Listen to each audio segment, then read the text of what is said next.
So my name is Caleb Stuber. I'm the regional rep. I cover Texas, Western Oklahoma, New Mexico for precision planting, and I've been working with Hans actually for a number of years. Not necessarily as the rep. I was in our product support department and spent a lot of time on software before I kind of got into the rep and more in the sales side of things. But grew up in Central Illinois. Texas has been living down here now for a couple of years. Lived down in Sweetwater, Texas, so quite a bit different environment than you guys have here. But it's been fun to learn how you guys farm up in the Panhandle, and working with Hans has been very eye-opening for me. Now, before I came to precision planting, I was a middle school math teacher, which some of you are going, "Oh, that sounds terrible." So the point of that is I don't do well when everybody just sits and stares at me. I'm used to chaos. I enjoy chaos. So feel free to ask questions. If you have an example of something, just shout it out. I'll even maybe throw you a hat. Looks like there's 4 hats up here. Maybe I'll just throw you a hat or something. So kind of as we get started, what I want to start with is, what's the value of a plant? You know, is there value in even looking at an individual seed in the ground? You know, as farmers, I think we do very, very well at the macro level of a field. We do very good with field averages and farming to a field. But what if we look at like a 1 foot by 1 foot square in the field? What if we're looking at just the individual seed? Is that important? Is every single seed important? Because you guys are putting a lot of money into the ground, and sometimes we're just hoping that it pans out. Now, there are definitely things that are outside of our control, isn't there? Weather being the huge one. We have zero control over it. However, there are things within our control to help manage yield, okay? Would you agree if I said there are forces that are applied to a planter row unit that can affect yield? The answer I hope we agree with is yes, there are. And those are the types of things that are within our control, okay? And so I go back to my question up on the screen there is, what is the value of one plant? If we're doing, let's just talk corn for a moment. If we're doing stand counts in corn, and there's one plant missing out of our, let's say we're doing 1,000th of an acre, what's that plant worth? Okay, can we even assign a value to it? Now, yield in corn is actually a really simple math equation. Right? How many plants are there in a given area times how many rows around times how many kernels long. We divide it by however many kernels take up a bushel. We multiply it and do our division, and we get a yield number. So what I want to do is, because I don't know your yield averages in corn up here, I want to figure that out. In general, what population are you guys planting up here for corn? 30,000? Is that an average, would you guys say? 31.5? 28.5? That averages out just about to 30. You were what? 24, so a little bit lower. Right, yeah, water's going to be the biggest. I got to pick a number. Let's pick 30,000. Okay, let's just assume that we plant 30,000 seeds in an acre. Okay? Up in this neck of the woods, what's the average number of rows around on an ear corn? 16, 14? Don't tell me 15. Can't be an odd number, right? 16? All right, so we're going to assume we've got 16 rows around. How many kernels long, on average, do you guys see? 40 plus, 40-ish. Can I say 40 or do you want to go higher than that? I don't know. You tell me. True, very true. All right, just for this, we'll just say, okay, let's say 40 kernels long. Now, when you guys are doing yield estimates up here, in general, how many kernels in a bushel? We going 90,000, 80,000? Do we know? Also depends on kernel size, right? I know, I realize that. Hans, what do you use typically? Put 90. That's a fairly typical average. So we're going to divide by 90,000. Okay? I was a middle school math teacher. One thing I didn't do with my kids when I was teaching math is I never told them that they would grow up not ever having a calculator in their pocket, because that's what my math teachers told me, and boy, were they wrong. So let's just do this real quick. And check me if you want to. I'm doing 30,000 times 16 times 40 divided by 90,000, and I got 213 bushel to the acre. That sound about right?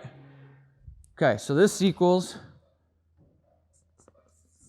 213, it's actually 213.3 bushels per acre. Okay? Now, what happens if I planted 30,000 but only 29,000 came up? What if we were out there doing 1,000th of an acre stand check? Okay, and it depends on your row spacing. Okay, you're going out and you're counting plants. Maybe it's 17 feet, 5 inches for your 30-inch rows. We should have 30 plants. You only get 29. So all I'm going to do is change the first number to 29. We only got 29,000 out of the ground. We still are averaging 16 around, 40 kernels long, and we're still going to divide by 90,000. So I'm going to do that now. 29,000 times 16 times 40 divided by 90,000 gives me 206.2 bushels per acre. What's the difference? 7.1. Guess what? Just about every single place that I go, and I use their numbers for what they're averaging, it comes out to just about right around 7 bushel per acre every single time. So if I go do a stand count and I'm missing one plant, and we extrapolate that out, that's a 7 bushel loss. That plant is worth 7 bushel when you're doing a stand count.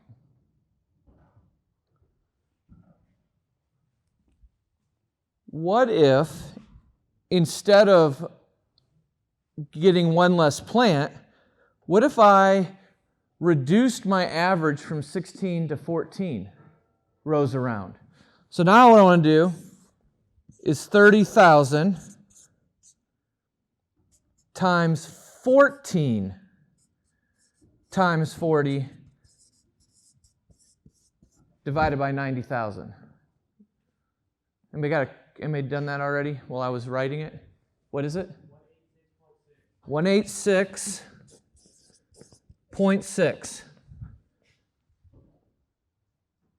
Just about a 20 bushel loss if we reduce the number of rows around. Number of plants in an acre that come out of the ground, rows around, can be affected by the planter pass.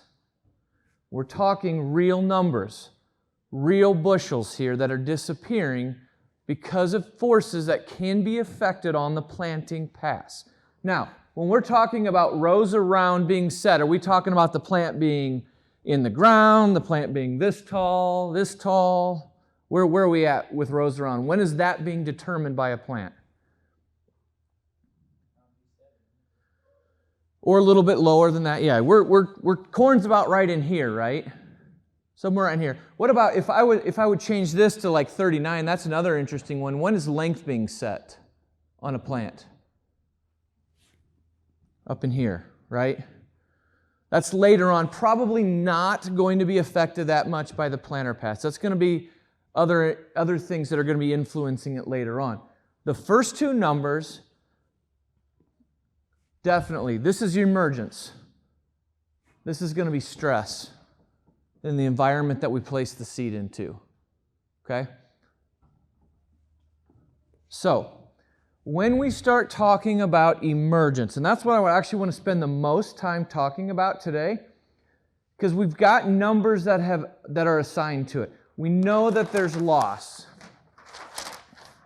I got to get the plants out of the ground. So what happens if I get the plant out of the ground, but it's late? Hans mentioned this morning when he was talking, right, there's a cost, even down to the by hour. There's studies going on. What is it costing in yield if these plants are coming out just 1 or 2 hours later than other ones?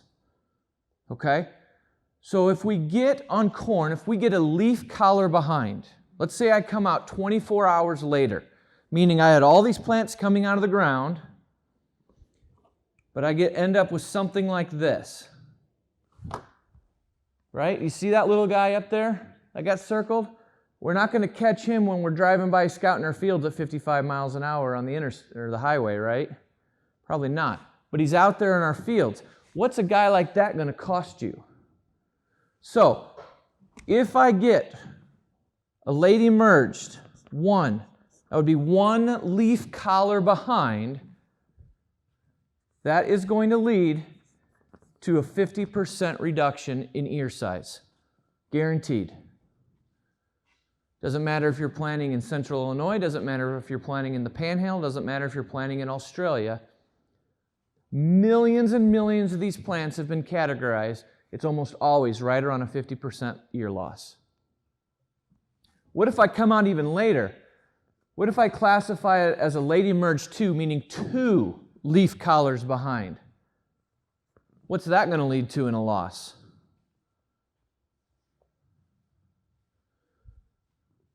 It is almost 100% loss. You have a weed in your field because the plant's going to come out of the ground. The plant is going to still take water and nutrients away from the other ones. Okay? It would actually have been better if the plant never came up, because it's going to leave water and nutrients for the other plants around it, and it's going to give the other 2 on either side a better chance to flex, put on a little bigger of an ear. They're probably not, because we still have a plant that's taking moisture and nutrients away. Emergence issues agronomically will cost you the most. Hans, you did a study on cotton on emergence. Do you remember your numbers? He's getting them. When a plant is 20% shorter than the tallest plant within the field, or within that segment, we were seeing a 17% reduction in yield. If that plant was 40% shorter than its taller neighbor, that was about a 37% reduction in yield. We saw that a skip was causing about a 22% reduction in yield, and a multiple was costing us about 7% reduction, which these numbers don't look as bad as corn. The problem is we're dealing with a crop that is 10 times more valuable than corn. So from an economic standpoint, there's a lot more at stake on cotton than there is on corn. Corn's the redheaded stepchild compared to cotton from an economic standpoint. The other thing is all of these numbers, if we take a skip and a late emerger, you add those numbers together, you're almost a 40-some% loss in yield. So the way that things can end up compounding is a lot more expensive within that. And Hans is actually working on getting some of that data on Milo. We're still analyzing some results. So just pick his brain later on Milo. We have some, but not all. But the other thing you guys don't even realize while you're sitting here is the numbers that Hans is sharing on cotton. Nobody else has done that type of research that Hans is doing in this area. I can't go anywhere else and get those type of numbers. Now, when it comes to corn, just about every single agronomist, university that does anything with corn will give you these numbers, and they're the same everywhere you go. I mean, these are universally accepted numbers. You guys have a huge resource in Hans right here, who is spending the time and doing the data analysis and the hand harvesting with his team to get these numbers and understand cotton and sorghum as well. And so notice this was how, as Hans was talking, emergence issues in cotton were still going to cost the most. Okay? Emergence in corn is going to cost us the most. Singulation comes next. If I have a skip in a field, I missed a plant. Is that 100% loss? It's actually not, because corn flexes. You're going to actually end up with an 80% loss, because what you're typically going to find is the ears on either side of that are going to be bigger. They have more sunlight, more water, more nutrients available to them because I'm totally missing the plant. Where if I've got an LE2, they're still sucking up water and nutrients. Okay, and I'm not gaining that off the other ones. If I have a multiple, right? I got 2 plants where I should have had 1 plant. That's going to be a 40% loss, because you're going to have a plant or an ear on both plants, but number one, you dropped an extra seed. There's a cost there, and both of them will set a smaller ear. That's because they're fighting for water, nutrients, and sunlight. Okay? Everything comes back to, what does the plant need to grow? Spacing issues are going to cost you the least. Even though we like to make our fields nice and pretty, I want that picket fence stand of corn and cotton and sorghum out there, right? The neighbors, you want the neighbor to notice, man, that's some good looking corn, right? Man, look at the spacing on that. At the end of the day, spacing is actually agronomically costing you the least. Okay? It's usually going to be anywhere from 1 to 2/10 of an ear loss. Okay? So like a 10% would be if I'm about maybe 4 inches away from the next plant. Okay? We call that a minor spacing issue. If I get a big major spacing issue where I'm really close, it's about a 20% because you've got a gap. I don't have an extra seed. I'm not missing any seeds. I've got the right number of plants. Okay? And so you're in that 10 to 20%. So think about your fields, okay? When we start solving issues, and it doesn't matter what the plant is. I don't care if it's corn. I don't care if it's cotton. I don't care if it's sorghum, sunflowers. What else you plant up here? Sesame? You got sesame going on up here? Pumpkins and watermelons. I don't know anything about pumpkins and watermelons other than we grew pumpkins, but it was all food grade, and you just put them out there, and away they went. So, but yeah, emergence is number one. For every single crop that we have studied, that will cost the most. We got to get the plants out of the ground and as uniformly as possible. Okay? So what does emergence ride on? What are the pillars of emergence? Moisture, temperature, residue, and soil density. Soil density being how hard is that soil around the seed. Okay? Is it loose and fluffy where wind can get down in there and dry out my seed environment? Soil density can definitely affect moisture. Temperature, right? A lot of times that is the time of year that we're planting. It could be how deep we're planting. Hans spent a huge amount of time on the residue pillar here. Okay? So what I want to look at, kind of with the rest of the time, is what are things on the planter that can affect those 4 pillars of residue? Okay? Okay? So is emergence, is it important? This was a study. I realize this is probably some really pathetic looking cotton to you, but hey, in Sweetwater, this was still pathetic looking cotton, but it was what we had, okay? And I challenge you to do this in your own fields. Go out with flags and set flags next to late emerged plants that are behind. I have yet to find a cotton plant that catches up with the other plants that came out of the ground ahead of it. I have yet to find a corn plant that'll catch up. I haven't flagged sorghum, but I can almost guarantee you that when you flag a plant of sorghum that came out of the ground later than its neighboring plants, it will never catch up and be as big as those other ones. Okay? Have not found a plant yet that can catch up. I could be wrong. Some agronomists out there may correct me, and that's fine. I want to be corrected if I'm wrong in that statement. And this was just some cotton I flagged, right, that just went through some of the different, I took 4 pictures, same plant, and yeah, it stayed small. It never caught up with that. But like I said, I really challenge you actually to go through and do all of these in your field. Find some late emerge that were, less than 24 hours behind. Find some late emerges that were more than 24 hours. Put a different color flag. Find a skip or a couple skips. Find some multiples. Find some spacing issues. Flag them when they're nice and small. Take it all the way to yield. Okay, when you're getting ready to harvest, go back and check those ears and compare them to the other ears around them. I challenge you to do this in your fields. Don't take my word for it. Go out and check it. Do it. I challenge you to do it. Most guys won't do it. Here's another one on corn. We put a cup and a flag next to a late emerger. We were about a leaf collar behind. Okay? Once I get over here, notice how small this is. Okay? All the rest of my ears are way up here. The plant's smaller, the ear is way smaller. Okay? And we're not talking probably more than 24, 48 hours later that this plant came out of the ground. It's a runt. All right, I grew up on a hog farm. We were corn, soybeans, and raised hogs. The runts never caught up, even in animals, right? Okay, when we went to actually start pulling ears, I don't want that guy in the middle. That's not worth anything to me, right? Okay, and that's what you're going to get with late emergers.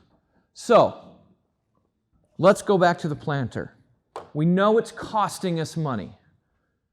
Okay? So what do we do to fix it? It starts with maintenance. Now Hans is going to have some different tools and systems and stuff that he can sell you. I'll stand up in front today and say none of it's worth anything if you don't start with maintenance. You can spend a lot of money on a planter, and if you don't do the maintenance piece, it ain't going to help you at all. Okay? It's going to make you even more frustrated because you spent money and you didn't see any sort of improvement. Now, there is things we can spend money on to improve, but it still has to start with maintenance. And it starts with a level planter bar, right? All the way up in the front with the hitch. Okay? And if you start getting into old John Deere manuals, which I'm sure you guys keep, your planter manual right there in your tractor, and you read that with your auto steers on because you're bored, and why not pull the planter manual out, right? Now, I doubt you're doing that, but somewhere in there it's going to tell you that you need to have a level planter bar. It might even tell you how to level it out. Might. We'll see. But, but a level planter bar, right? I should be able to literally take a level, put it on top of my planter bar, and I should read level when I'm going through the field, when I'm in the lowered position. Because a lowered and level planter bar will give me level parallel arms, and it's going to help the whole row unit travel how it was designed mechanically to. What happens if I go nose down? If I'm too low, because we're mostly pull-behind planters, I assume here.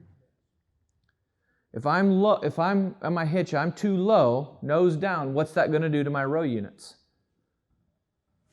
Okay, if I'm low, I'm going to be tail up, nose down. Okay? Your row cleaners are going to hit at an angle they may not want to, and I'm not talking a lot, but a little can make a big difference.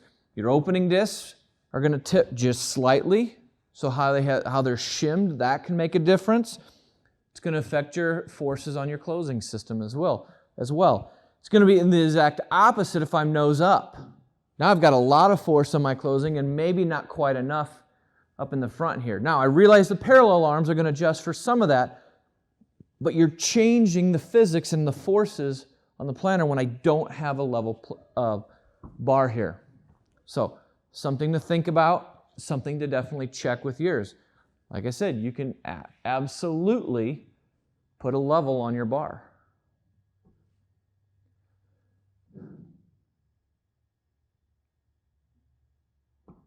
Sorry. That's a bit of an extreme example, but yeah, there's an example of kind of nose down there. Hopefully it's an extreme example for you. I don't know. Maybe you guys are pulling a planter with your lawn garden tractor. Okay, once we level it, we gotta be the correct height off the ground. Most planter bars are designed to travel between 20 and 22 inches off the ground when they're in the lowered position. It's kind of hard to tell. I took this picture just this past spring. I was on a planter, it is raised beds, but that really doesn't matter. So this planter had the ability, it had a sensor on it, right there, this where my mouse is pointing. That sensor right there is a load sensor, and it gives us answers a yes or no question. And the question is my depth stop engaged? Yes or no? Okay? So if you have like a 2020 or something that will tell you how much weight is on your gauge wheels, the first question that it's asking is my depth stop engaged? Because if my depth stop is not engaged, I have no weight. His monitor was telling him that 52% of the time, yes, his depth stop was engaged. That also means 48% of the time it wasn't. And if his depth stop is not engaged, what is that doing for his depth? 48% of the time, he was not at the depth that he set it to. And I looked at him because I was riding in the cab with him. I said, aren't we going to stop and fix something? He goes, I don't know what to do. I just can't hold it in the ground. I said, we are on soft, loose, extremely mellow beds. We absolutely should be able to hold this thing in the ground. So we got out and we looked. Really even harder to tell in this picture. He's riding on his stop right there. Notice his parallel arms. Okay, this is how he'd been planning field after field after field, riding on his stop. It doesn't matter what kind of downforce system he has. Once you hit that stop, it ain't going down any further, right? His bar was way too high. Once we got out and lowered the whole bar, everything settled in really nice, and we could go. He wasn't willing to stop until I basically forced him. I said, no, you have a problem, a big problem. Okay? So even if, you've got your pull-behind planters here, right? There's no-till pins, there's conventional till for height, right? If you're in a conventional till, in a big pull-behind planter, that planter's going to settle down just a little bit more in that tilled ground versus a harder no-till. Okay, you're not going to settle as much with the wheels. And so there's definitely things to think about and look about with your bar. Check it, it's important. Once we get all of that situated, we start going back onto the row unit here. Now, parallel arms. They are designed for a free-flowing movement, okay? But they should be tight, okay? I shouldn't be able to come up here and wiggle my parallel arms around. I shouldn't be able to pick up a row unit and move it around. I should have nice, tight ones like this one over here. Okay? I know, Hans, you've been putting hardened bushings in, is that right? And really extending the life of parallel arms. It is a wear item. What happens if you have movement in your parallel arms? What does that do to the row unit if you've got movement in your parallel arms? What's that? Chatters the meter? Absolutely it chatters the meter, right? Movement in parallel arms is like a cancer to the rest of the row unit. It starts vibration and movement and chatter, okay? It's definitely going to lead to spacing issues, okay? You get enough movement, you could even start knocking seeds possibly off your meter. It can affect meter performance. Okay? You get enough where you could be wobbling, you may not be trailing centered as either, or even if you have bent parallel arms like this second picture over. Okay? Put a straight edge when you take your parallel arms off. Put a straight edge on it. I shouldn't start seeing that bend in it. Okay? If they're starting to wallow out like this guy right over here. Okay? That's going to be movement. Talk to Hans, he can get those fixed. They drill those out, they put hardened bushings in there. They're going to extend the life. It's a lot cheaper than buying new parallel arms. Okay? If you've got threaded bolts, the threads wear out. Okay? John Deere likes to put in the same bolt and use it for lots of things because it's cheaper for them. Threads wear out and they start even more movement. At least get a shoulder bolt through there in that case. So we're not wearing the threads out to introduce chatter into the parallel arms on our row unit. Thoughts or questions? Okay. Things to check. Okay. Things to check on our rows. Now this is a bit of an extreme example.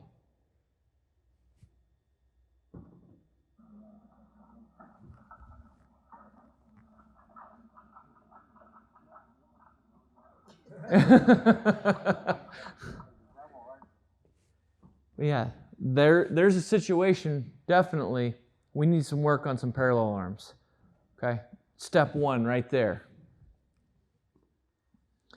Check your shanks for cracks, especially if you've got stamped steel row units. I was with some growers last week and I showed this picture. Actually, one guy's like, every single one of my rows is like that. He goes, I keep welding them. I said, yeah, that's a Band-Aid.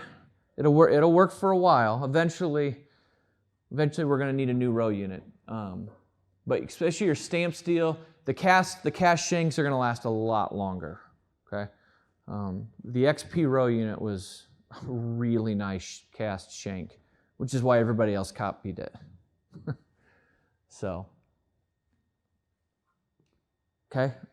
All right, so once we've got parallel arms and the shank inspected every year, you can't afford to go to the field with a crack. It's going to break it, right? And then your planter down. It's a lot cheaper and easier to inspect and fix these things way before you're going to the field, okay? But once we've got parallel arms and our shank taken care of, everything else right in here, right? That's going to be creating the furrow. And it's part of the system to create the furrow. So when we go out and we're planting, and we're talking emergence at this point as well, what are we looking for when we go out and dig? I think we all go dig. I'm hoping so. We probably none of us actually go out and dig as much as we should. But what are we looking for? I can tell you what I'm looking for. Number one, I'm checking depth. And I think this is the one that everybody checks. Am I at depth? What's the right depth? 2 inches, right? Second knuckle. That's what everybody's planting at. Why? Well, that's because what my grandpa did, and he taught my dad, and my dad taught me, and so we plant at 2 inches. It's the way to do it. Okay? That's a whole other conversation we could have, is how deep we should plant. And I'd be happy to talk with you about that. What about width? You ever checked how wide your seed trench is? What if it's too narrow and the seed can't fall all the way to the bottom? Is that going to change how deep you're planting? Yeah, you could keep going deeper and deeper, but if you can't get the width to allow the seed to fall down, your seed's going to be planted shallow. That's going to lead to emergence issues. That's going to lead to LE1s and LE2s and your cotton being shorter. That's going to cost you money. We'll talk about width in just a little bit. Okay, now when I'm going to check width, okay, one of the things I grew up watching Dad and helping Dad out in the field, and because I remember when I was real little, we were planting with an open air tractor, the old 806, and I loved riding on that fender, watching the little Dickie John light bar, right? Oh, there's seed coming out or there's not seed coming out. That's all the information we had. And Dad would be like, Your job is to tell me when the seed stops coming out, because he had to steer, all right? And we forgot how to do that. So, but we'd go out and we'd dig, and we'd always dig down the row, right? Right down the trench. Find the seed, check the depth. Since I came to precision, I started learning dig across the trench. If I go across it, I can get more of a profile view, right? I can take my knife and I can kind of start slicing down. I can start seeing how wide I am. I can start seeing if I have air pockets around the seed. I can check how loose and fluffy and moist the soil is a little bit easier. If you've never gone across, it's a very interesting way to dig as well. I do both now. I go down and I go across. But I want to check the width. Now you can also check the width, if you can find the V trench. Ideally, I can't find the trench, right? We'll talk about that with Furrow Force. A lot of times we can't find it. Sometimes we can, but we can't. Sometimes we can't. Furrow integrity. This one you can't really check while you're digging, not very well. Not behind the planter. What I like to do, and what I'm talking about here, is how well does the furrow hold up before the closing system gets there, right? So it's tie up a closing wheel. Either that or get out in the field and stop, put it in park, leave the planter lowered, because behind your opening discs and before you get to your closing system, you should have an open trench. Well, by the time you get out there and look, has dry dirt collapsed down into it? Or is it held together? What I like to do is get out and check that right in this spot right here.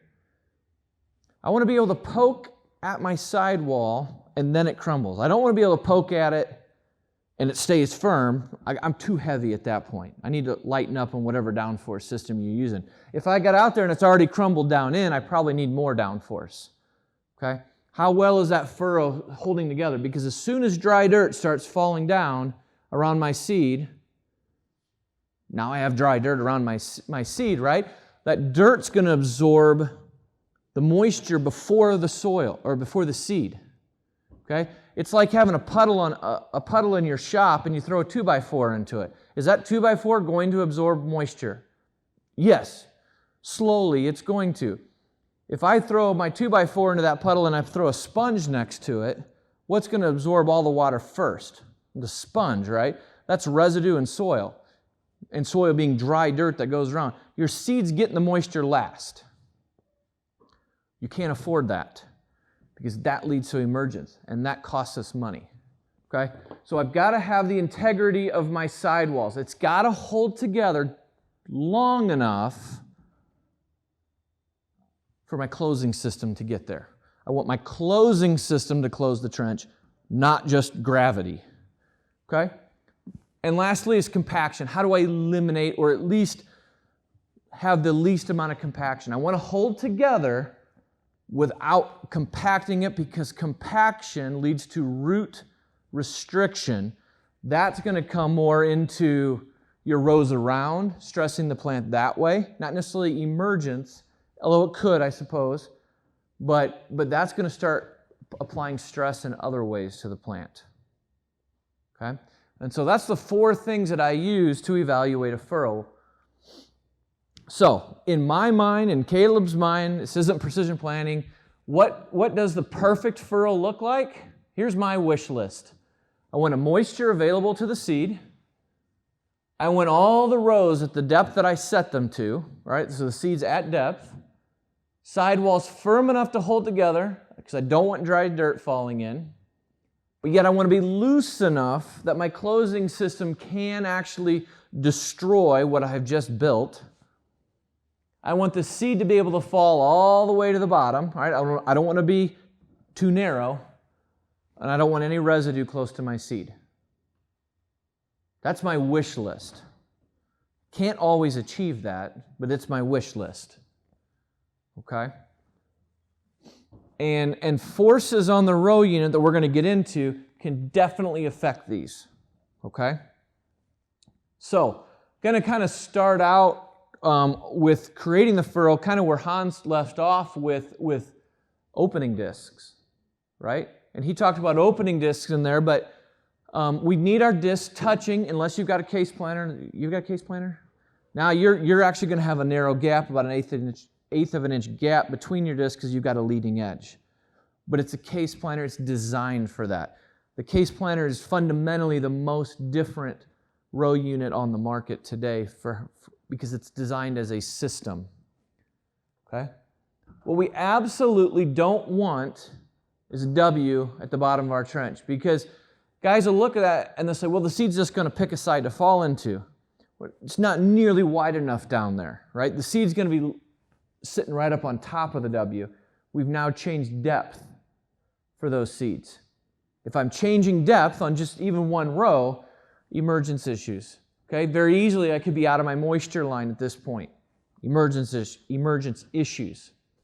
Okay, so you're going to have W's when you start getting a gap between the blades and the part of the blade that's touching the ground. So if I'm tipped one way or the other, that can affect and change where my blades are touching. Make sure they are shimmed correctly. Check your shimming every single year. Because shouldn't it be, I was shimmed last year, it should be shimmed this year, right? No, because we got wear and tear on those discs. And those discs are shortening up. And that's going to change how much contact they have. You got to reshim them every year. Okay? Hans talked about replacing discs. Once you've wore a 1/2 inch off of them, I don't care what style of disc that you're using and what kind of planter, once you've got 1/2 inch wore off, change them. You can't afford not to. Okay? Don't be the guy who goes in to buy new opening discs and you see your neighbor's laying there and, man, his is only worn 3/8 of an inch. I'll take those. That's happened before. Okay? Get new discs. Because once you've got 1/2 inch wore off, you've got the edge wore off of them. They're going to be thicker. They're not going to go into the ground right. They're not going to create the furrow correctly. Okay? Now, once you have a disc, check the disc for, is this hole centered on it? Okay? Easiest way to do that is put it in a vise with a bolt, spin it. You can hold a screwdriver and see if it's wobbling. And you can do both directions if you're wobbling this way or in and out. We have returned, what's that? Yeah, if it's more centric. We have returned pallets of opening discs. They generally, when they're bad, they usually come in a it's a whole pallet of it basically, or a whole lot, you could say. Typically a jig got off somewhere in the manufacturing process. And we're talking, it could be just off just hundredths of an inch, very slightly. But think about it, if that hole gets off or that disc is bent at all in any sort of direction, when you're planting, deep, shallow, deep, shallow, deep, shallow, deep, shallow, deep, shallow, deep, shallow, as that disc goes around. Something to check. There's not one manufacturer that was worse than others. You name a manufacturer, we have probably returned opening discs. Okay? I had one dealer that went in and he just took his own because he couldn't find good ones. He just went, I forget where he went to go buy them. He just put them in, spin them. Nope, I don't want this one. Nope, I'll take that one. Spin them. Okay? He was buying lots of them, but on your farm, before they go in your planter, check them. Check them. Okay? It's not something that we typically do. Now, when you're replacing seed discs or your opening discs, do you check your seed tube guard that sits down there between them? How often should you check that and replace it?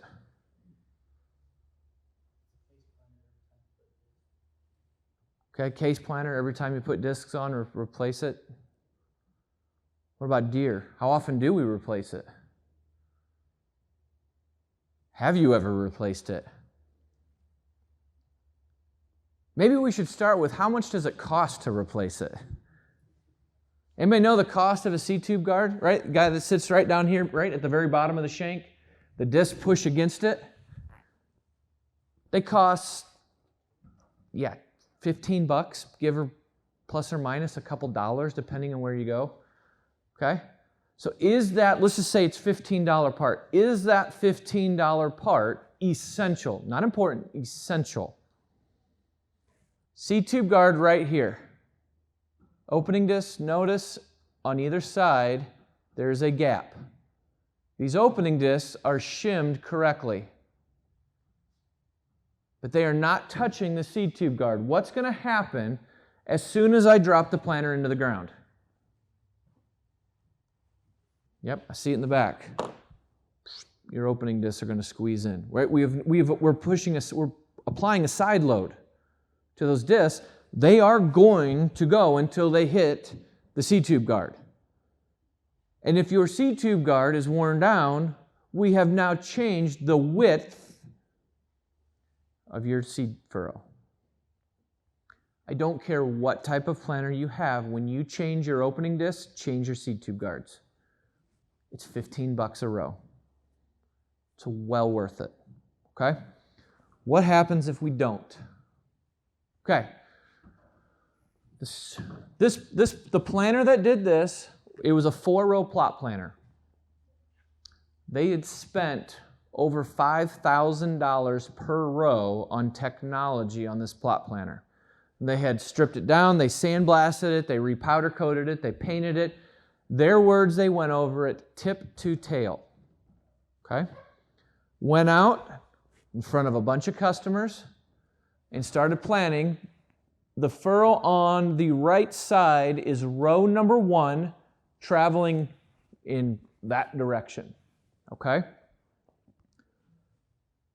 Immediately they knew they had a problem because their Keaton seed firmer they had on there, if this is their trench, their Keaton was sitting up here. The Keaton couldn't get down to the bottom. The seed was riding up, the seed couldn't get down to the bottom either. And they knew they had a problem, and there was customers that were coming to look at it. Ugh. So they got to the other side of the field, and there was a couple of them, and actually my boss was there as well looking at it, and they finally came down to their seed tube guards on the planter that they had gone over tip to tail. They had never changed the seed tube guard. Seed tube guards are generally 7/8 to an inch thick, depending on where you get them. And these were closer to a 1/2 inch. They had worn off. And so the opening discs were squeezing in so tight, the seed couldn't get down, the Keaton seed firmer couldn't get down. They sent a guy to the local deer store, got 4 new seed firmers for $15 a piece, came around after they put them on. This is row number 1 on the next pass, and all they did was change the seed tube guard. It was a $15 part, absolutely crippled a planter that has just about every piece of technology you could think of it on it. Which is why I started out by saying you can spend a whole lot of money on a planter and you don't do basic maintenance, and it ain't going to do you a lick of good. Okay? We got to start with maintenance. Okay? There's a picture of the seed tube guard, a new one versus the one they took off. We can see there's quite a bit of difference there. Okay? Definitely check your seed tube guards.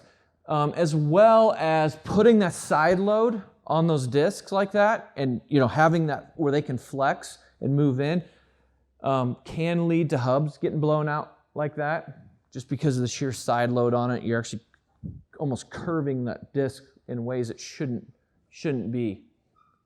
So that can also destroy the discs as well. All right, so once we have the discs taken care of, shimmed properly, we got seed tube guards. What about our gauge wheel arms?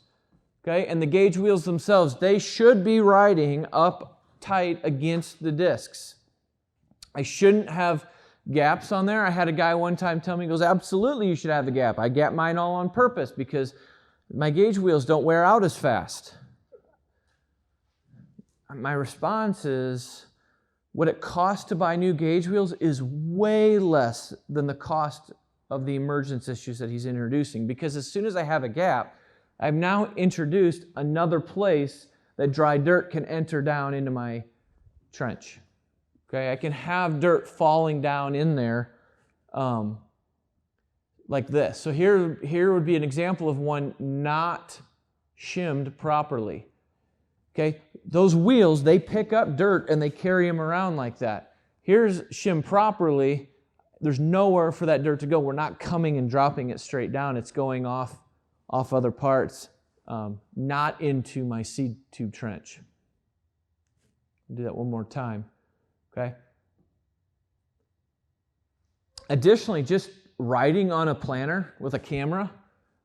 This is one of my counterparts took this picture. He was just sitting up on the planter with his iPhone recording, and you can learn a lot about a planter by riding back there. Get a phone out there, put it in slow-mo if you want, and do a little bit of videotaping. You can learn a lot. You really can. It's very interesting. I will say 3-bushel hoppers are a lot nicer to sit on than trying to find a place on mini hoppers. That is how we've learned on the gauge wheels. Yeah, so if you didn't hear Hans, he said that's how this process is what they're doing and how they've learned about gauge wheels and going to the narrow gauge wheels instead of the wider ones, especially around heavier residue.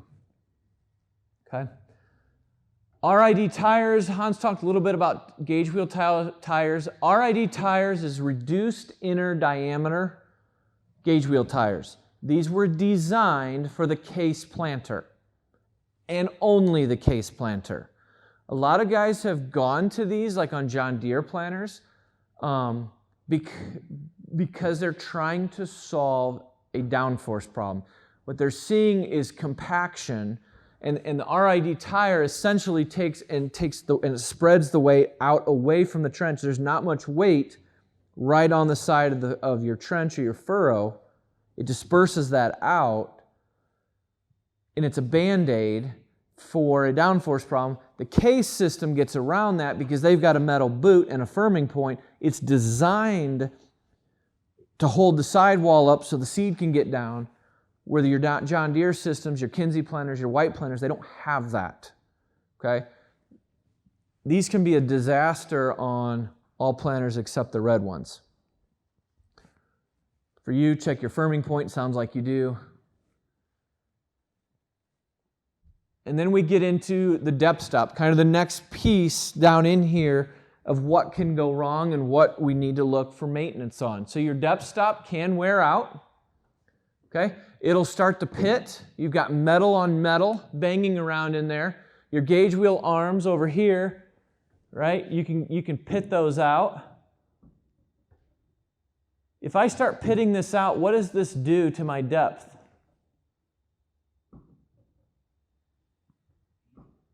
Yeah, it'll make it go deeper. All right, I've got more play. I've got more room for it to travel. And if you've got wobble in your mustache or your depth stop there, you've introduced some more chatter, we can lead to more emergence issues there. Can you take, like on a John Deere planter, can you take your arms and switch sides to extend the life out of them? See you guys going, yep. Yeah, you can. Yeah. The only problem with doing that is that it's got to be communicated to everybody that's working on the planter. Because like, if I'm doing my opening discs, right, what do? Take the gauge wheels off, we go back, we set them down behind the row, and then there's another guy that's putting it back on. Maybe you've got your, some high school kid you hired, and he's just pick one up, put it on, pick one up. Oh, I'll put this one on this side, but this one maybe I'll go over here. And all of a sudden, some of them get crisscrossed, some of them don't. Or maybe you've got two guys working on it, and they're starting on either side of the planter. This guy's crisscrossing them, this guy isn't. All of a sudden, we've introduced a lot of variable depth across our planter. So if you're trying to do some sort of variable depth planting study, it's a great way to do it. Not recommended, though.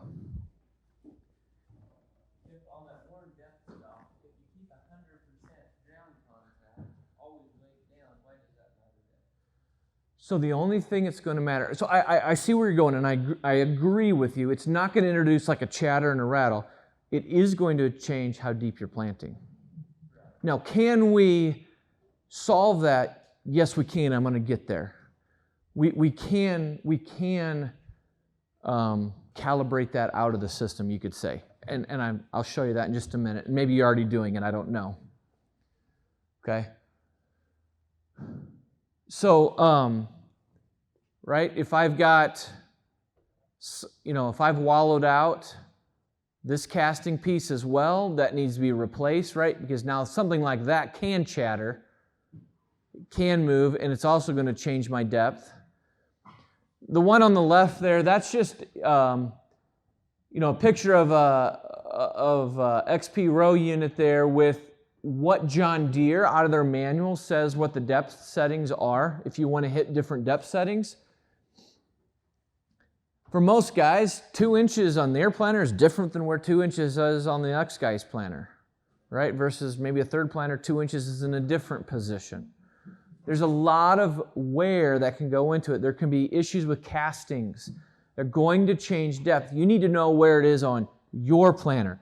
But every time there's a wear item, or we replace opening discs, or we replace the depth stop, or we replace gauge wheel arms, that can change depth. So where 2 inches was in 1 year is not necessarily where 2 inches is going to be the next year. You've got to check it. And the easiest way to do that I have found, is get your planter, put it on concrete. Slip a 2x4 underneath both gauge wheels. If you want to check it at 2 inches, that's fine. Just tack on a piece of 1/4 inch plywood on top of the 2x4. You can put whatever thickness that you want. That doesn't matter, right? But lower it down, put a 2x4 under each wheel, and then take your T-handle back here, loosen it up, and take it and move it so your discs are just touching the concrete. There's 1.5 inches, or whatever thickness of lumber that you're using, okay? I've seen guys make jigs out of metal piping, and they can just slide in, and they had it on a forklift, and they buzzed through it real quick. Well, what's important is I do it to every single row. Has anybody ever done this before? I'm assuming you have. What did you find when you did it? One row was 1 notch different. What did you guys find? There was differences. Did you find differences? Up to 2 notches different. Yeah. Yeah. So I have not found a planter in Texas yet. I say Texas. Had a guy in Ohio tell me that he did it, and every single row is exactly the same. But he's in Ohio, and I don't care about Ohio, and that doesn't count, right? In Texas, I have never found a planter yet, when we do this, where every single row is in the same notch position. Which means, at least in every planter, maybe we've just found all the planters are not the same, but I highly doubt it. We have depth changes row to row. We are planting at different depths. Because how many times do you go out and dig, and you dig maybe 2 or 3 rows? Oh yeah, we're at the right depth, we're at the right depth. Or maybe it's, oh yeah, let's go a 1/4 inch deeper. And you go every single one, and you change them all the same. And if you look down the planter, every single T-handle's in the same spot. Okay? When I go look at planters, the first thing I do when I check a planter out in the field is I'll just casually go by and I'll just look right down and look at all the T-handle positions.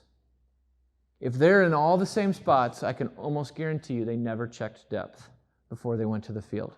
Now, in a case planter, they're really nice. I do that, and then you've got your scale there. You can just loosen 2 little nuts up, and then you can slide it to make them all the same on the scale. Usually it's like 1 or 2, 3 rows that are different.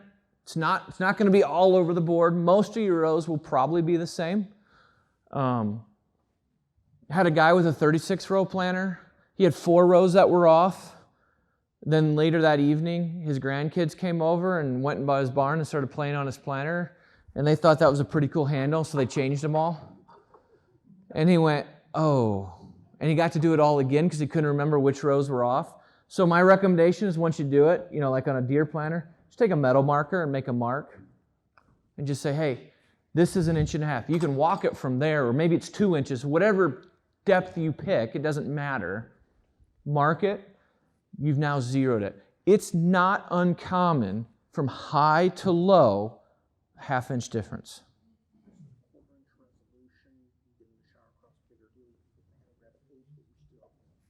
Yeah. So what Hans was saying, your 1/4 inch difference, every notch you go, you can flip the T-handle around and try to pick up 1/8, right? It's an angled, so you can flip it around. your shallow planted crops, this becomes even more and more important. Okay?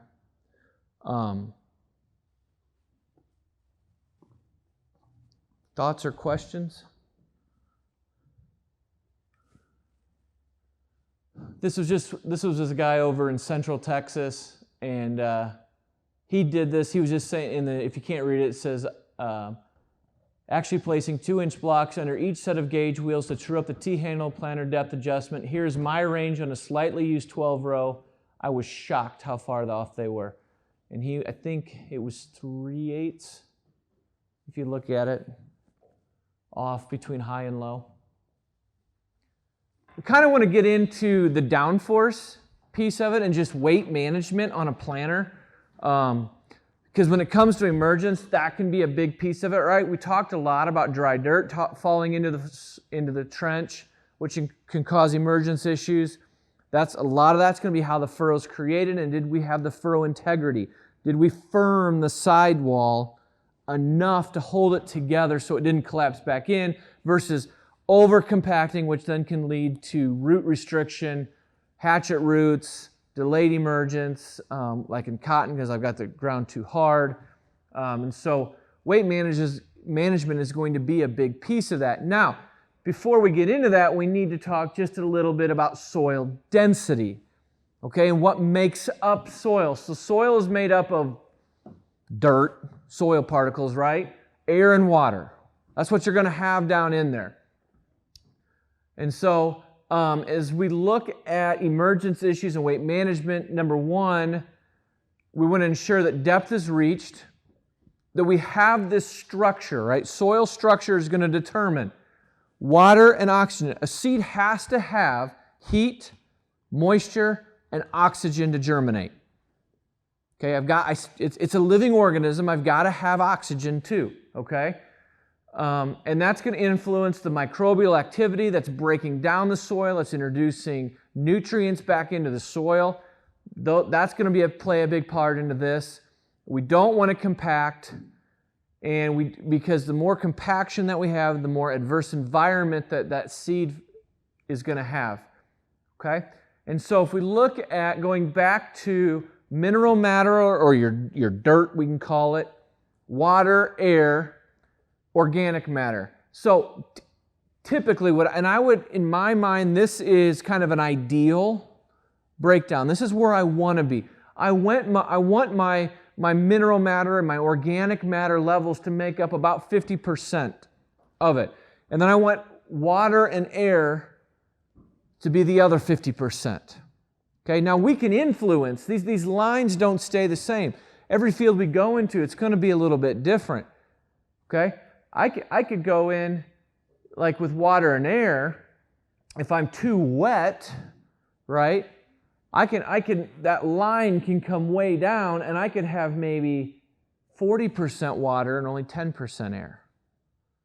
Or maybe I'm really loose, okay? What would a field like this have? Do you think this is going to have more air or water? It's going to be more air, right? Okay, let's say you're going out into a field like this. What do? Do you change the way that you've been planting if you're going into a field like this? What do you change? I see heads going, yeah, we're going to change what we did, but what do we change? How would you manage a field like this? It got worked too wet, didn't it? What do? Okay, now you're all going to look at me and not talk. We're going to run the sprinkler. Yeah, we can see the sprinkler tires in the background, right? Yeah, we're going to. Anything else? Probably should go heavier on our downforce, right? We're going to have a lot of clouds. We're going to be bouncing. We're going to be coming up and over. I probably need to go heavier on my downforce system. Now, in this particular field, they did turn on the sprinkler, and this is what they got. Ugh. Right? So there's other issues going on. They weren't probably heavy enough. They probably had seeds planted at all kinds of different depths in a field like this because they weren't heavy enough on their downforce system. Okay? So a field like that would look probably more like a chart like this. I got a lot of air, which reduces then mineral matter and my water percentages. Okay, the risks of this, evaporation and rootless corn. Okay, the more air that we have, the faster you're going to evaporate your water. I don't want to lose my water due to evaporation, right? I want my roots to pick it up. I want the transpiration going on. Now, probably in a situation like this, we're not even going out into the field, are we? We're probably got it parked and we're waiting for it to dry out, right? But this is a scenario that could happen. Okay, if we're going into too wet, you're going to have less oxygen. A lot of times, if it's too wet, we end up with compaction because we're pushing down, and with compaction, you're squeezing the air out of it. So how do we manage our footprint? Okay? On a row unit, you've got forces that are pushing down and you've got forces that are pushing back up. We have forces that are pushing up because of good old Sir Isaac Newton and his third law of motion. For every force, there's an opposite and equal reaction, right? Or something like that. I probably just butchered it. He probably just rolled in his grave because I said that, but that's okay. The idea is anything touching the ground is pushing back up on my row unit. Okay? If you have row cleaners pushing the ground, let me ask you this. If you have fixed row cleaners, anybody running fixed row cleaners? No, you don't have to admit it. I'm sorry. I don't want to point you out. If you have fixed row cleaners, though, fixed row cleaners will hit the ground and a lot of times they'll pop back up, right? It all depends on topography. Is that applying different amounts of force back up against the row unit? Yes. What if you have floating row cleaners?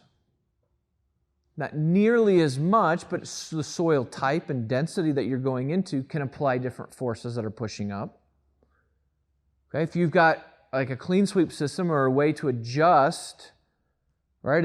Anytime you make an adjustment, you're changing the forces that are pushing back up because it's a ground engaging device. Anything touching the ground is also pushing back up against the row unit. Your opening discs, it takes a certain amount of force, don't know what it is, to drive those two opening discs, into the ground. Now, does it take more weight to drive those opening discs into clay or sand? Clay, right? It's harder ground. Now, how many of you guys have one soil type across an entire field? Or does your soil types change up here? I don't know the answer to that question. Or maybe you have consistent soil types? Different fields, so we need to manage it differently. Yeah. 6 on one field, yeah. Yeah. And so anytime soil types change, it changes the amount of weight needed to drive those discs down to the depth that you set them to. Your closing system, whatever notch you've got it on, if you adjust notches, that's going to adjust how much weight it's pushing back up with. Soil type can also play a little bit into that. But regardless, you have weight pushing up. Now, we also have weight pushing down. Just the sheer bulk weight of your cast row unit shanks, seed, and your hoppers, all of that is pushing down. Now, the weight of your actual shank and all the metal and everything, that's not going to change. That's going to stay pretty constant. What about seed in our hoppers? How many of you guys are running mini hoppers? Out of curiosity, just a couple of you? Okay, so the rest of you all either have 1.6 or 3 bushel hoppers? Okay. Anybody running 3 bushel hoppers? Okay, 2 of you. You filling your hoppers all the way up? How much weight changes between full and when they're empty? A lot of weight, right? Yeah. Air Force will regulate it. Okay. Yeah. So what about 1.6 bushel hoppers? You've got what? 50 pounds easy that you've lost between full to empty? Yeah. So weight in your hoppers is changing. Let me go back to the weight pushing up. Is that staying the same or is that constantly changing throughout the field? How much weight is pushing back up? That's going to be constantly changing. anytime there's any sort of soil transition, depending on your tillage practices, if you've got wheel tracks, I mean, you can just start rattling off anything that you could change in a field. If part of your field is wetter than the other part of the field, okay? Any sort of change will adjust how much weight is pushing up. Plus, we've got weight in our seed that is changing and pushing down. Then you've got whatever sits right here, right? Either springs, an airbag, or a hydraulic cylinder. You're going to have one of the three things. And at the end of the day, the thing that really matters the most is whatever is up here weighs way more than what's down here, pushing back up. Because what happens if what is pushing up is greater than the forces that are pushing down? Now I'm riding up out of the ground and I'm planting shallow. So I have to have more pushing down than what's pushing up. How do you know? How do you know if you're able to be at depth, other than getting out and digging a couple times a field? Yeah. And there's other systems out there as well, but you need a way, you need some sort of load sensor that will tell you if your depth stop is engaged. It's a yes or a no question, because if it's engaged, you're at depth. If it's not engaged, you're shallow. Now, the benefit of a load pin is after it answers that question, like with a 2020, if the answer is yes, then it's going to tell you how much extra weight you're carrying. Okay? We call that margin on the 2020. Okay? And that's how much, I don't like the term margin, I call it firming force. Because whatever weight is on your gauge wheels, that is now what I'm pushing on the side of my furrow with. That's what I'm firming the sidewall with of my furrow. That's going to then lead to my furrow integrity. Because if I firm too much, there's my compaction. But if I'm just right, depending on the soil type that I'm in, now I can hold that sidewall together. Okay? I keep setting this thing down.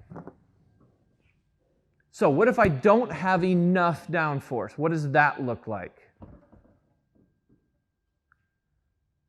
There's my dry dirt falling down in around my seed. That's going to take moisture away from the seed. That's going to delay germination. That's going to lead to emergence issues. Okay? Not enough downforce can also lead to depth changes, right? Because if I don't have enough and I'm not hitting my depth stop here, now I can very quickly and erratically change the depth that my seeds are planted. Okay, and we can see there, these shallow planted seeds were probably most likely out of the moisture line. They're going to be smaller. Now they're going to come out of the ground. Now they're either going to be an LE1 or an LE2. At the end of the day, it's still a yield loss on that plant. And the more I have in my field, the more that yield loss starts to add up. If I have too much weight, now I basically line my sidewall with bricks. The question is, can my closing system do anything about it? Now I'm completely dependent on that. I'm making it a much harder environment for my closing system to be successful. Okay? And this would be my overcompaction. Now I've got a lot of mineral matter and very little water and air. Okay? So soil structure plays a big piece into this and how we manage that. Too much downforce, there's your hatchet root. You can have slotting, right? As soon as it dries out, that cracks right open. A lot of times that can be too much downforce. Or my closing system didn't really, it just pinched it together. It didn't really break up that sidewall. I didn't leave a nice, loose, mellow path to the surface. Okay? This was an interesting one. I went out into a field, and these were 3 plants right next to each other. I don't know how deep cotton was planted. There's not a good way to establish that later on. But if you notice this plant right here, look at this root. That's exactly how that root pulled out of the ground. It went right down that trench. That's supposed to be a tap root, and it went sideways. I don't know the story. I dug it up. I just pulled the plant and that root just came right out of the ground, all the way down. It was looking for a way down, I think. We had a lot of compaction issues in that field, and that's my assumption. It was compaction. Don't know. Thought it was an interesting one. It has led to interesting conversations. So, and maybe you've got another thought. I don't know, but I'd love to hear your thoughts on it later. So, what is my goal when I'm setting my downforce system? I don't care what kind of downforce system you have.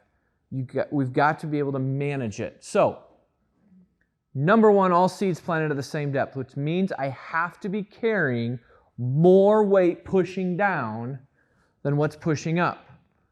The only way to know that is to have something that tells you, okay? Information leads to action, okay? Do you even know? That's the first question. If you don't know, that's step one. You need to know. You don't need to go out and spend a bunch of money on a hydraulic downforce system necessarily, but you need to know what's going on so you can manage what you have, okay?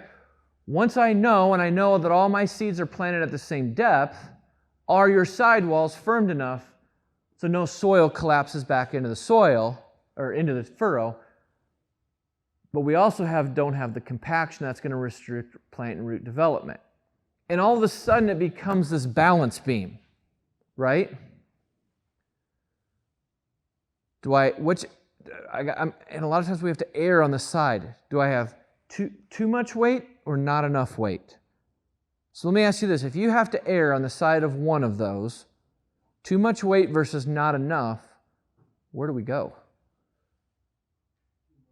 Too much? Other thoughts? Can I ask why? Why you're saying too much? I 100% agree with you. If I'm going to err, I'm going to err on the side of being too heavy because I'm at depth. Generally, I will get the plants out of the ground. Now, I'm going to have root restriction. That's going to cause some stress, probably. I'm going to take a yield loss, but not nearly as much of a yield loss as if I was erratic depth and I had plants out of the moisture line, some inside the moisture line, and I've got emergence issues all over the place. Emergence issues are always going to cost you the most. Always. So, I'm going to err on the side of being too heavy to get to depth. Okay? So, when do I need more weight and when do I not? Now, I am calling this firming force, not downforce, because some of this is counterintuitive. Because I say, planting lighter and looser soils in lower moisture, I need more firming force. And I get guys that look at this and no, that's completely backwards. Right? I don't need much. It doesn't take anything to drive this down into loose, fluffy, low moisture soil. Completely agree with you. It doesn't take hardly anything. You just drop it down and you're at depth. I could be floating my springs and I'm going to be at depth. But is your sidewall going to hold together? No, it is not. You don't have the moisture in the soil, in a dry soil, to hold it together. You need a lot of weight on the gauge wheel to firm it enough to hold that sidewalls together. Versus a heavy clay soil, maybe a wet clay soil, it's going to take a lot of weight to drive your disc down into the ground, isn't it? Once the discs are down at depth, does it take anything to hold that sidewall together? No, that heavy clay is going to hold together, right? It's not going to collapse down. It's a wet clay, or just maybe it's a dry heavy, but it's a clay soil. That's going to hold together. It has structure to it. I don't need a lot of weight on my gauge wheels to hold it together, so I can go lighter. But I still have to be able to get to depth. So we need a system that can control that. This past spring, got a call from a grower. He had 2 planters.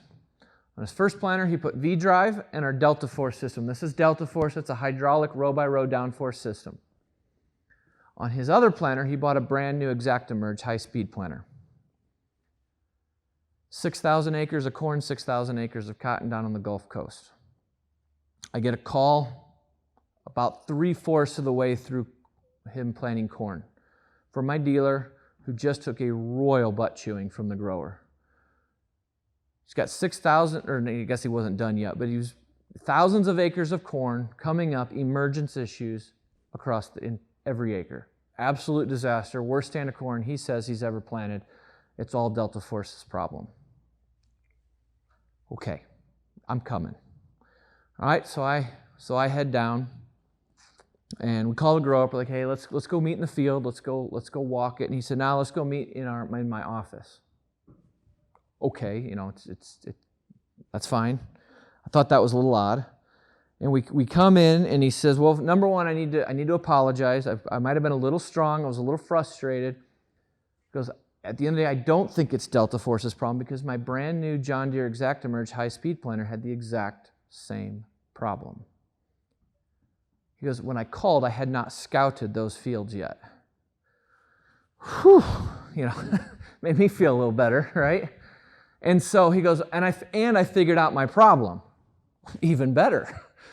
He goes, once I started thinking about it, and I just went to the planter and I just stayed behind it, let somebody else plant, and I just dug, and I dug, and I dug, and I wrote on the planter, and I watched, and I realized, yes, I'm at depth. He goes, all I was doing was watching my ground contact. He said I was at 100% ground contact, and on the 2020, that just means I'm at depth. I'm engaged with my depth stop. He goes, I was at depth. I was 100% ground contact. He goes, and I was in light, dry soil. He goes, I just ran it as light as I possibly could and maintained ground contact. And he goes, as I started watching, he goes, I just watched dirt collapsing all over, down around my seeds.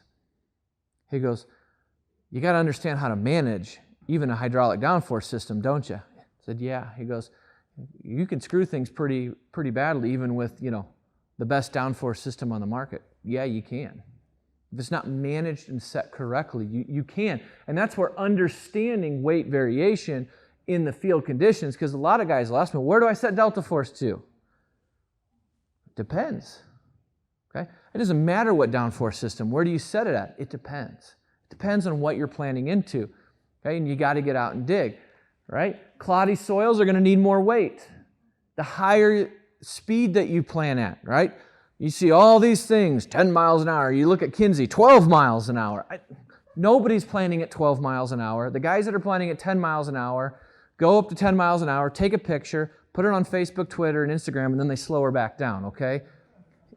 It's a load of crap, okay? Most fields, you can't drive 10 miles an hour. And there are some out there, and there are guys who are doing it. But in general, most people aren't, okay? But we are going 7, 8 miles an hour, a lot, with or without a high-speed system, right? And the higher the speed we go, we do need more weight because it's like a water skier back there. The faster you're going, the more it's going to pull it up out of the ground. You need more weight, okay? So does that kind of make sense? There is no good answer. Where do you set your downforce? Because you have to be in the field. You have to check it. You've got to, this is kind of a rule of thumb. Go heavier here, go lighter here.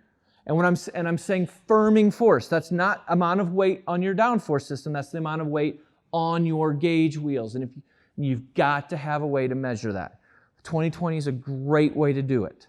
Okay? There's other systems out there that can measure it, but I'm just saying for you and your farming, you need to know what that number is. Would I like you to put a 2020 on? Yes. But I need you to make money, and you need to know, okay? So, does correct downforce improve yield? This is Ohio State. I'm not saying 125 pounds is the best one for you. I'm just saying in that field, 125 pounds, that yielded the most. Now it was 76 pounds. This was also Ohio State. And some of Beck's research, there's 125. There was 120 to 125 right in there. All I want to show you guys is there's always a downforce setting that out-yields everything else. Every study we've done. there's at least, there's something that we can set it correctly to, okay?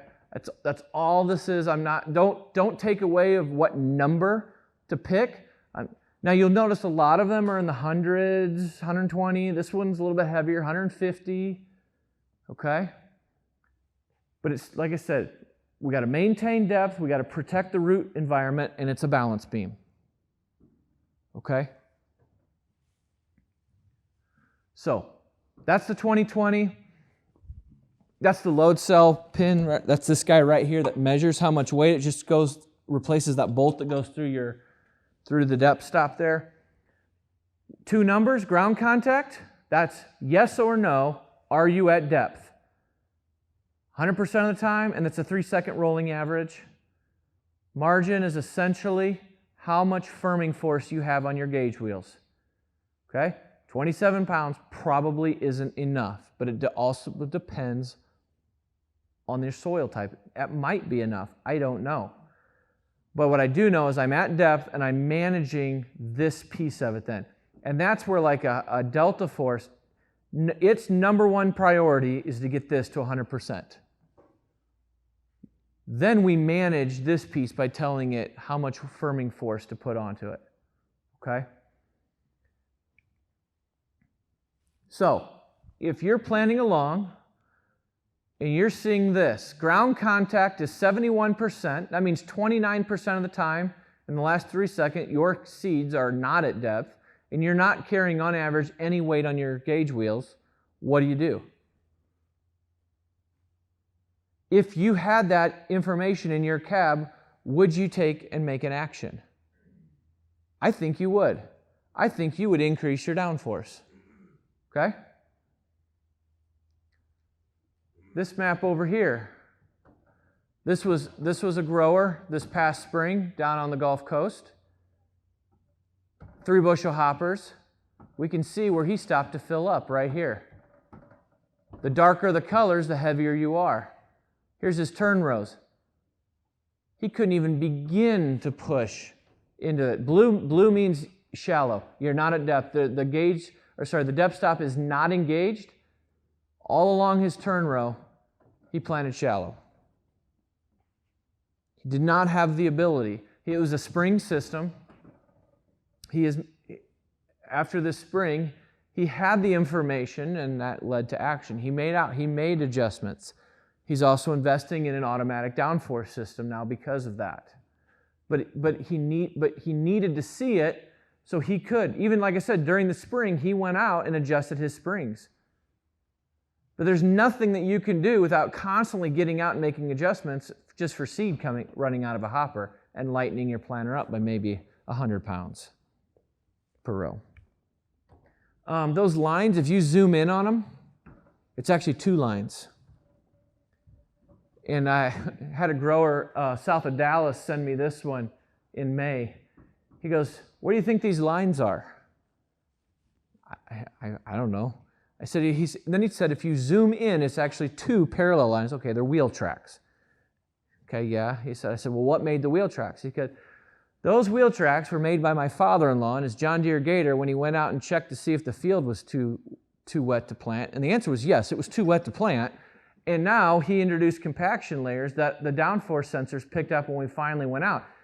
He goes, my only question to him was, how many times did you go out there to check this field? So, but blue is bad, and everywhere where there's tire tracks, he was loss of ground contact. He didn't have enough weight on his planter to hold it in the ground. So there's 2 ways to control downforce. Okay? We know downforce, or the forces are constantly changing. I mean, so this wave pin here, it reads 200 times a second. Now, you're not going to get that kind of information to that detail in the cab. You're not even going to get it if you put it into ag software, but our engineers can access it, and it's absolutely mind-boggling how fast and how often weight is changing on a row unit. And you look at a graph of, if you would graph this out, the graphs are like this. It's constantly changing. Now, we have to try to average that out when we're doing data and controlling it and giving you that information into the cab, but we're actually taking 200 readings a second. We know it's changing. And so when I go to set and control my downforce, the first way to set a downforce system, depending on what you have, is you're going to set some sort of weight here that's never going to change once you set it. Generally, it's a heavy-duty spring, maybe it's a static airbag system, but you're setting a pressure here. But when you do that, the pressure and your firming force on your gauge wheels is constantly changing because this is never changing. You have got other forces that are changing, but this is constant. Okay? And so you will have variability on your sidewalls because the firming force has changed. The other way to do it is to have a downforce system that's changing here to compensate for the changes down here. So with a hydraulic downforce system, what you are setting is how much weight you want on the gauge wheel. This will make a change every 1/5 of a second. So every second that goes by, it's made 5 changes because you told it, I want X number of pounds, call it 100 pounds on my gauge wheels. So you're not setting the weight that it's applying, you're setting the end result. Those are the only 2 types of systems on the market today. Okay? You either set how much weight is being applied or you set how much weight you want on your gauge wheels. Because if you set how much weight here, the weight on your gauge wheels will constantly change. If you set the weight on the gauge wheels, this is constantly changing. This is what I want to be changing, right? So if I go back to that chart, right, if it said more firming force like on looser, dry soils, less on clay, let's say I'm on a clay soil, I say I only want 50 pounds of firming force. This might push with 400 pounds to achieve like 50 pounds on the gauge wheel because you're setting the end result. The thing, and people don't, the biggest misconception with a hydraulic downforce system is you're setting the weight here, and you're not. You're setting the weight that you want on the gauge wheels. That's the biggest difference between an automated system like an Air Force, which would be an airbag with now not when the planner average is changing. With a hydraulic, every row is just changing. So your pinch rows are doing one thing, your rows on the wing might be doing a different thing. You're setting the weight on the gauge wheel. And so it'll push, it'll lift to achieve whatever you set here. That's the biggest difference. Are there questions about that? Sometimes I don't think I do a very good job explaining that. Does that make sense? Like what we're trying to achieve with an automated downforce system? I'm seeing a lot of blank looks and like 2 guys shaking their heads, so okay. At least 2 guys understand. We're good. So yeah, it's a row by row. A lot of guys ask, how things work. It is, like I said, it's individual row. This is just a health check that it goes through to check the hydraulics of the system. And it just kind of shows you how each individual row thinks and acts independently to make sure that row is firming to the weight that you set it to in the cab. You can just pick a number. Maybe it's 100 pounds, maybe it's 80 pounds. If I'm on drier soil, I'm probably going to bump it up. If I'm on wet soil, I'm going to probably bump it down because the system will push with whatever it needs to achieve that. It's got a 1,000-pound swing. So here's an example. So there's 2 types of maps that you can get out of a 2020 system like with Delta Force. There's a downforce map and an applied downforce map. The downforce map, this is what the waypins, what this sensor right here is reading, okay? And I'm in a lot of greens, 0 to 100. There's greens and yellow, 100 to 150. My guess, and I don't know the story behind it, but my guess is it was set to 100 pounds. That's why you see a lot of greens and yellows, because it's kind of right there. If it's 99, it's green. If it's 101, it's yellow. We're right on that edge there. The applied downforce is what each individual cylinder was doing to achieve this. So we can see in the center on this central fill planner here, I've got tractor tires, I've got a lot of weight on a central fill planner. We're pushing with probably over 500 pounds of these reds in the center to achieve 100. Where out of my wings, it's a lot lighter. I even have some lift. These lighter blues and stuff are negative. That's a lift. I probably had a wet area over here. The whole planner's lifting up. to achieve this consistency across the field. Okay? And that's where a row by row system will get you. This was another one. This was an applied map. Okay? It's hard to see, but so they planted at an angle. They harvested wheat. You can see these, I don't know if you can see the lines going this way. Okay, there's combine tracks. The big red around the outside is where the auger wagon was driving. And they had some wetter areas over here, some harder compacted areas. And there's just a lot going out. And it's amazing what we can pick out with because of how fast Deltaforce can change. This one was just same field. It was the difference between some no-till ground, so they only tilled half the field. And so they averaged lifting 60 pounds on the southern part of the field, and we're pushing with up to 500 in some areas on the no-till area.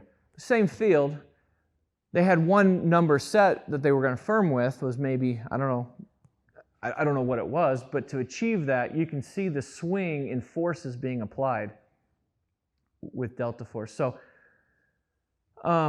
this was a 106,000 acre study, what we called quote unquote good downforce, meaning my waypin was reading anywhere from, was having ground contact up to 200 pounds on the waypin. So either no ground contact, meaning I'm planting shallow, no ground contact means I wasn't engaged with my depth stop, or I would over 200 pounds on the waypin. We could see manual springs and airbags was that 50 to 65%. Air Force, which is an automated air system, took it up to the next notch, 85.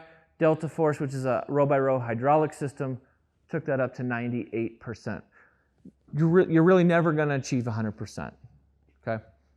But we can do better than what we're doing now. So, and then finally, when it comes to emergence issues,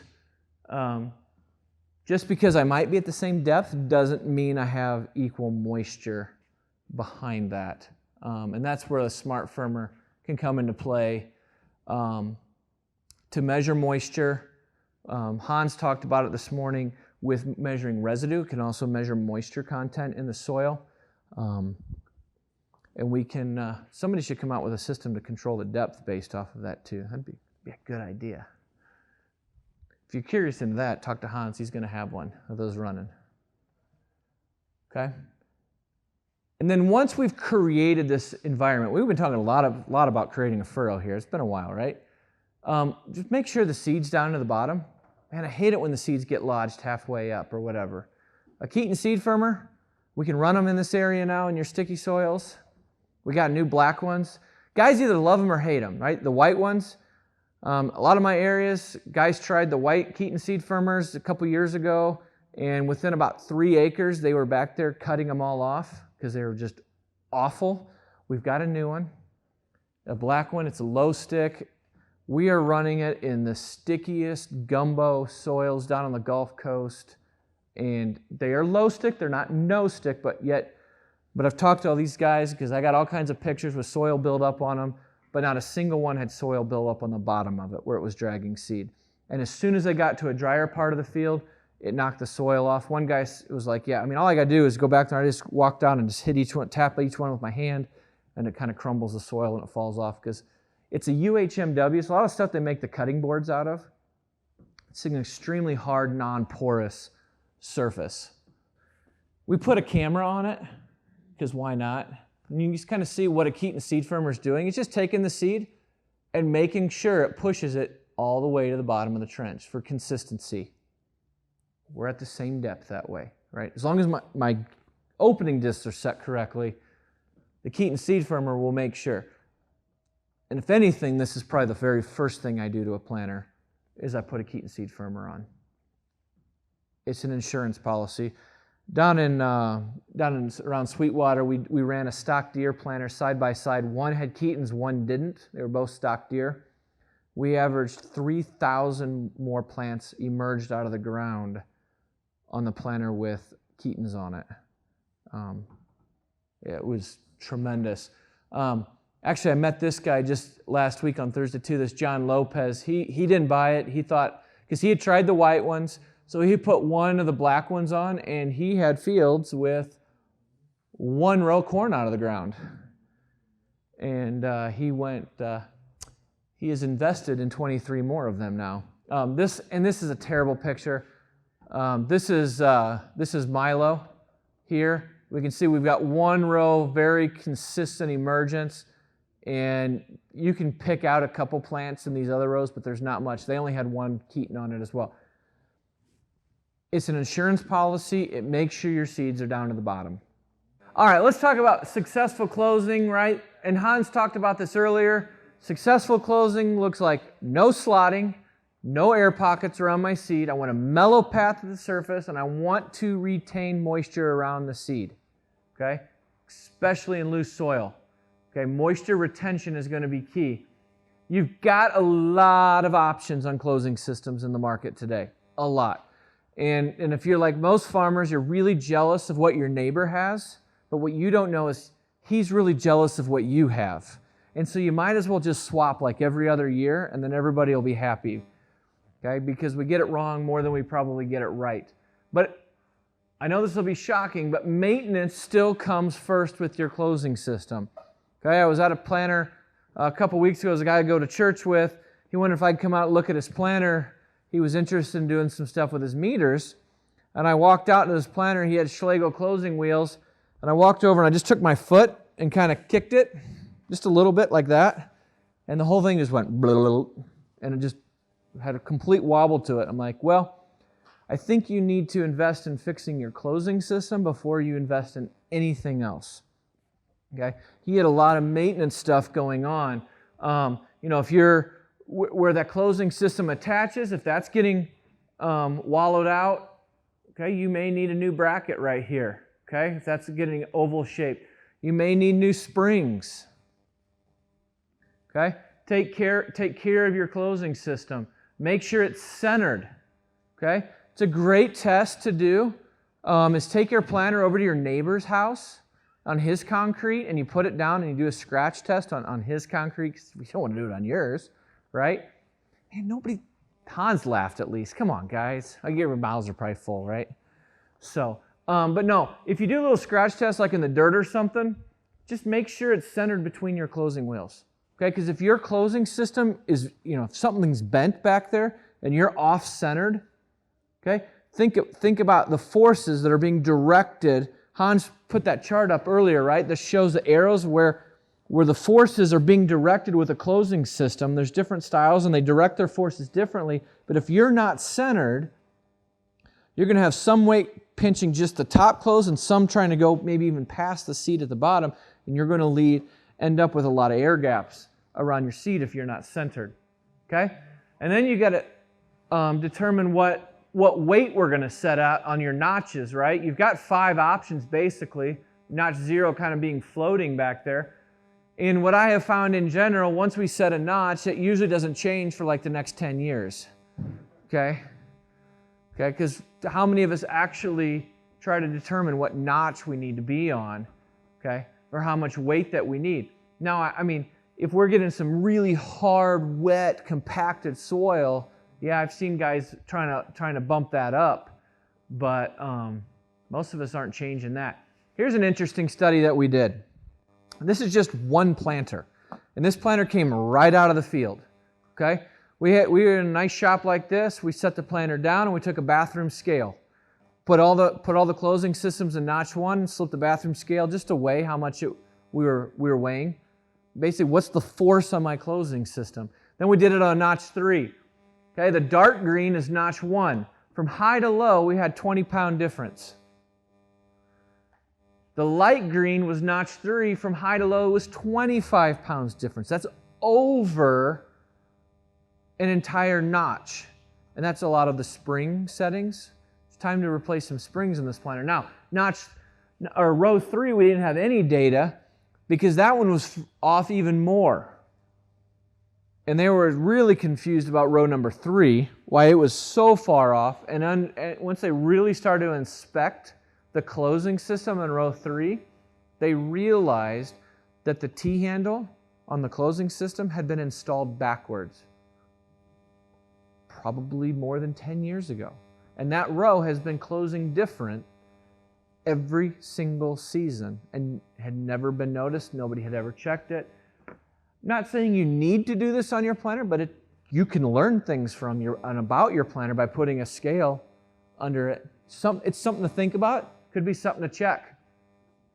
Would you be happy with, a 25-pound difference from row to row on what you're closing? Or do we want uniformity? Do we want things to be consistent and the same? Yeah, we do. Okay? When you're going for width-wise, if you're planting shallow cotton, you probably want to shallow up your closing wheels, because if you don't, and you're going, if you are too narrow on a deep crop, okay, you'll pinch the top closing, but you'll leave the bottom open.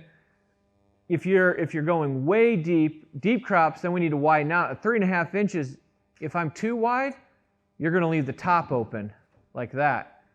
Corn, you should probably be at that 2.5 inch mark. That's center to center on the closing wheels. So, and then how much force? In general, what we have found, the heavier you are, the better it closes. Okay? If you look at the light settings, we've got a couple different, cast wheels versus rubber versus more of a cotton closing versus a spike and a rubber. The lighter I am, I tend to slot a little bit and keep the top open. Heavier generally will win. Not always, okay? But in general, will win a little bit more. Here's that same chart that Hans showed, okay? The forces are directed in different spots on different types of wheels. You need to learn how to manage the type of closing system that you have. Talk to the manufacturers or who sold it to you. How do you manage it differently than you did like a dual rubber system? Okay, because the forces and the angle that those wheels are sitting at will be different. Here's an interesting study. Now, this was percent ear count potential. So the study was done when the corn was small, right? So it's coming up and emerging. What potential do we have from this? Okay, and this is what we called an ideal seed bed. This was in some conventional till. We had good moisture. Okay, it shouldn't matter, and it didn't. Now we went, from a 95.8% in an aggressive spike, all the way up with a disc closer with added weight was our highest. We needed a little heavier system. We got our mild spikes sitting up in here. Cast is actually down lower. And we ran this study with all kinds of closing systems. We test closing systems every year. We've been doing this for years and years. We have one planter that starts in Texas and plants all the way up through Canada. Every row's got a different closing system. This past couple of years, we'll go half a planter. We'll be planting in a field. In every couple passes, we switch out different closing systems. Like all of these will go into the same field, at least a half a planter's worth. Because we want to study what's the best thing out there. How do we manage closing systems? Because this was an ideal seed bed, and there was yield potential on the table that we were leaving in the best environment that we could find. What about a dry seed bed? We actually found the rubber wheel in this study gave us the better ear count potential in a dry one. And as we got more aggressive, okay, we got lower and lower. It's an interesting study, okay? Here was a tough seed bed. It was a heavy clay. Now, I get more in my spike, my heavies, my heavy casts. They were doing a lot better while my rubber wheel just tanked on this study. And one of the takeaways from this is, as field conditions change, as soil change, I really need to be changing my closing system. But we're not going to be doing that, are we? Okay? No. And what we found in general, that the single-stage closing systems performed worse.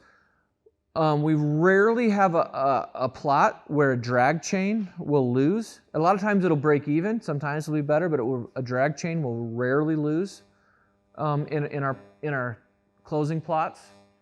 Is there any run and drag chains in this area? I don't know. They're really popular in the Midwest, but I haven't seen very many in Texas. I am gonna push Furrow Force a little bit because it's a 2-stage system, and I want to try to spend a little bit more time explaining what we're doing. Okay, so we are getting with aggressive first stage wheels here. Hans did a great job explaining those and why we're doing that. The rear wheel is actually, I think, where a lot of this lies, because we can reset the density of the soil around the seat, because we're actually applying a force down, but it's a controlled force. And so as I get into those drier environments where I need to retain moisture and protect it, because it's going to dry out fast, I can apply a little bit more weight. Okay? If I'm in these these heavy wet clays, I don't have to have much weight at all on here. But it functions just like a hydraulic downforce system where it's going to apply however much weight it needs with an airbag to drive these discs down to lift and fracture and destroy that V. And we said it earlier, there's a lot of cases, it's hard to get out there and dig and find it. It's hard to find the seed because you can't find the trench because it's gone. Not in all cases, but in a lot of cases. And our goal with this system was to be as good as the other closing systems in whatever environment we're running in. Whether it's the tough environment, the dry environment, the ideal environment, is try to figure out how can we be as good as the closing system that matches it. I can have the same performance with a closing system like in a tough environment, but then I take those same 2 closing systems and maybe go to a drier, maybe an ideal environment. One's going to be better than the other one at that point in time. And so we're trying to, so you can see, and Hans showed this too, you can see we're really trying to be aggressive and completely pinch destroy with those first stage wheels, but then the rear ones are coming back. There is a little bit of camber to them. They are pinching the top close if there's anything left open, and then applying a soil density. Now you can run it not in an automatic mode. You can run it in just a sheer manual mode. Don't even need a sensor on it. You can get a load sensor on it that does the exact same thing that your downforce sensor does, that basically says, are you closing, yes or not? It'd be by saying, are these at the depth that you set them to? Okay? I want to be about a 1/2 inch above my seed. Now if I'm getting a really shallow seeds, it'll be even with the seed. But I want to be about a 1/2 inch above the seed to get that pinched, closed, retain the moisture around my seed, destroy the environment around it, manage the density to provide the seed with the best possible environment to come out. Okay, because I need, right, the water, oxygen, and temperature to germinate, and we can help manage this. The more closing studies that we've done, and we've been doing this for over 6 years now, closing studies, what we're finding that when it comes to emergence, your closing system could be just as important as your downforce system, especially as environments are changing. Okay? And those 2 pieces, closing and downforce, probably will allow you to manage emergence better than any other tool on the planter. Okay? All right, we're managing the soil all the way around it. So here's just a time lapse. So it's in a test environment, right? But over here is we just kind of loosely dumped soil in and added water. Over here we put the soil in and tried to manage it, tapped it down just a little bit, just to firm it up just a tad, to try to hold the water in tighter. And so as this plays, notice how there on the left, the loose soil is drying out faster than what the soil that we actually managed and tamped down straight, with a closing system like this. And as the roots come out and we have our first shoots coming up the mesocotyl, as it pauses here, notice how consistent we are because we managed this. The soil, all the seeds were in moisture. We're over here, I was starting to dry out. I was losing moisture. Now we got seeds in dry dirt. Notice how erratic they are. Those will emerge at different times. They are all going to emerge, but I am going to have some LE1s and LE2s probably. And that's going to cost me money. Okay? So I can set it so it's a fully managed system. You say, I want 25 pounds pushing down. And the system's going to take over and it's going to do whatever it needs to. But you don't have to get to that point. You can run it in a manual mode just very easily as well. Here's just a slow-mo video of it looking from the side. This was on an old ME2 row unit, stamped steel. And you can see kind of that nice trench. We got a lot of good furrow integrity there. Not too bad. The closing system's coming back in. Behind it you can see it does a little bit of a chopping because it's not a smooth wheel in the back. And so that can really help with cotton, not trying to get that top slicked over to crust. Not going to take all of it out, but definitely you don't have that smooth surface. It's kind of a chop just a little bit. But yes, because it is the only closing system on the market today where you can add a weigh pin to know how much weight do you have on it, or are my discs down even getting down where I want them to be aggressive. So it's part of that whole do you know scenario again, just like with Downforce. This was just down in Plainview. This picture over here, I was with a grower, right? And I took a picture. I was walking behind it, and I could just go down and I could count every single seed after his closing system went by. We had to go make some serious adjustments what was going on there. He also needed row cleaners, as you can see. So here, this was a marginal. It was a black soil no-till, and we saw anywhere from a 3 to a 6 bushel difference. Furrow forces over here, 253 bushel. Furrow cruisers were at 246. Everything else was down in the middle there. This was a quote-unquote easy to close. It was a black soil on conventional till. This is ear count potential. So we had a 2% higher ear count. We were predicting more than 2% more ears on Furrow Force other than dual rubber. The Furrow cruisers and casts were in the middle there as well. This was Hans's. This is the chart he showed earlier. This is just some of the numbers on dryland Milo on the Gordon farm, 106.8 bushel compared to 101.7 on the pinch row and 98.1 on the wing. And that was going against a dual rubber. This was down in Winters, Texas. This was a 12-row planter, 60-inch row cotton going behind stripped wheat, comparing it against Schlegel's. They had 1 row of Furrow Force on row 1. We did stand counts of 1/100 of an acre. We averaged 900 more plants out of the ground per acre with Furrow Force on cotton. Never did get a final yield on the cotton, but we simply just number of plants out of the ground, averaged over 900 more. This was in Miles, Texas. We averaged between 2 fields 3,000 more plants out of the ground on 1 row. This was compared to Furrow cruisers.